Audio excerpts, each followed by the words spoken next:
Forgetting. The Benefits of Not Remembering by Scott A. Small. Read by Timothy Andrés Pabon. To Michelle Small, in memoriam. To Alexis England, for a lifetime of memories. When I complain of the memory defect of mine, they do not believe me and reprove me, as though I accused myself for a fool.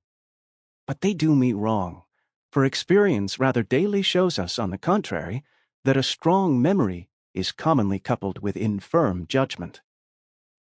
It is not without good reason said that he who has not a good memory should never take upon him the trade of lying. Michel de Montaigne, Essays, 1572. Prologue. Funes not only remembered every leaf on every tree of every wood, but even every one of the times he had perceived or imagined it. I suspect, nevertheless, that he was not very capable of thought. To think is to forget a difference, to generalize, to abstract. Jorge Luis Borges, Funes, the Memorias. As a memory specialist, all I hear about is forgetting, and not just from my patients who typically have disorders that cause pathological forgetting and are expressing a valid medical concern. I mean from nearly everyone else, the vast majority of whom are complaining about normal forgetting, the forgetting that we are born with, and that naturally varies among us like height or other traits. I am not complaining about these complaints. My own forgetting is frustrating, and besides, offering compassionate advice is a privilege of doctoring. I am quite sure, in fact, that my early interest in memory, triggering my academic interests, training, and career, was influenced by my own forgetting. Who wouldn't want to have a better memory? To perform better on exams, to remember with high fidelity books read or movies watched, to have more details at the tip of one's tongue, to win over minds in intellectual debates, or hearts with fun facts and poetry.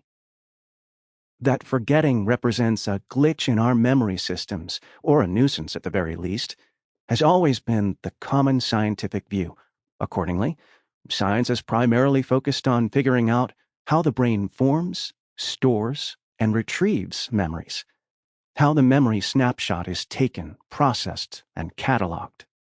While some scientists have intuited forgetting's possible benefits, the fading of memories, like musty photos in an attic, is usually considered a malfunction of the recording device, or a sign of the flimsiness of the record. This standard view, in which better memory is always the noble goal, whereas forgetting is to be prevented and fought tooth and nail, has guided my training and my career. I have been a student of memory for more than 35 years.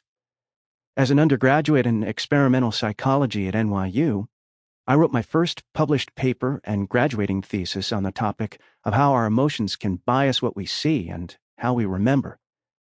As an MD, PhD student at Columbia University, I worked in the lab of the memory researcher Eric Kandel, who in 2000 was awarded the Nobel Prize in Physiology or Medicine for his discoveries regarding how neurons in different animal models remember.